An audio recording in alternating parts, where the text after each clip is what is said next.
What I have here today for your viewing pleasure is a Compaq Armada 4220T. It is in semi-functional condition, but unfortunately it does not boot up far enough to actually load an operating system. But I'm going to show you it nonetheless, just to document that this thing exists and that I had one. So we take a look at the outside. It's a very interesting design. I don't know if this was an aftermarket idea, but it has a battery that I suppose doubles as a carrying handle, and well, it's attached in a really weird way, and I suppose I can just show you that now. It's screwed on to the bottom with this bracket, and I can tell that it was an option, but I don't know if all these laptops happen to ship with this extended battery or not. But here it is, so I just found that interesting that it's got this swing out battery. Kind of a weird thing. I guess it also acts as a stand.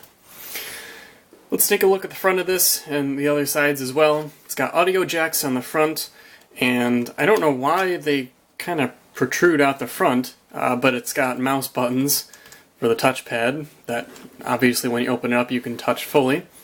It's got a floppy drive. Not much around this side, just a power jack.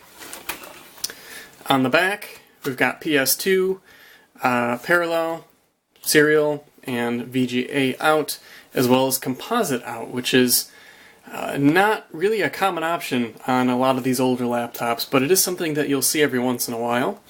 Also, I might want to just note this, that the battery actually has markings for what each one of these ports is. It's just a mirror of what's on the top, but it has them, which is kind of cool. And on this side, there isn't very much. In here is the hard drive, and I think, well, these are card slots, and in here is a 36.6K modem, if memory serves correctly. Taking a look at the bottom, not much going on here. I will note that the power input is an 18.75 volt and I think 3 amp power adapter. I actually happen to have it right here.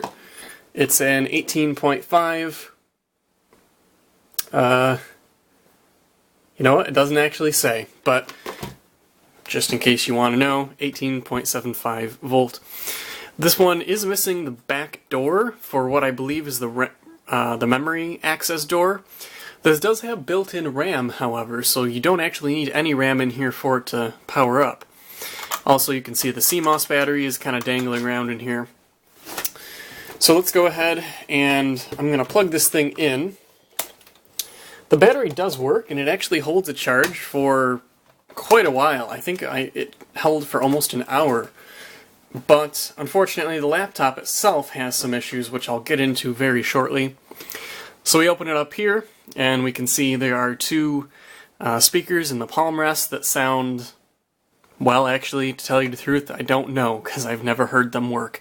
But I would assume they sound decent for a somewhat business style of laptop. There's a touchpad here that is at an angle. I don't know if you can really see that. There you can see it. And it's very difficult to try to use when you're used to these flat touchpads, partially because it's small, but also because it's at this weird angle. It just doesn't feel quite right. The keyboard is nice, has an average feel for Compaq laptops of the time, nothing special. We've got 4 quick access buttons, as well as the power buttons right there. I'll go ahead and power this thing on, and we'll take a quick look at it right now. And as you can clearly tell right here, we've got a line going across the screen. And I believe this is just because the screen is taken some damage at some point. And if we look at very closely at this error message here, we'll say it doesn't say 162 system options not set. It says 162 system options not set.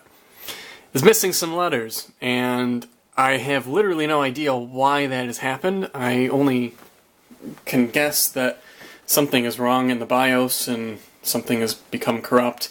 But this is as far as the laptop will ever get. I've tried every combination of everything I could think of. That's all it does.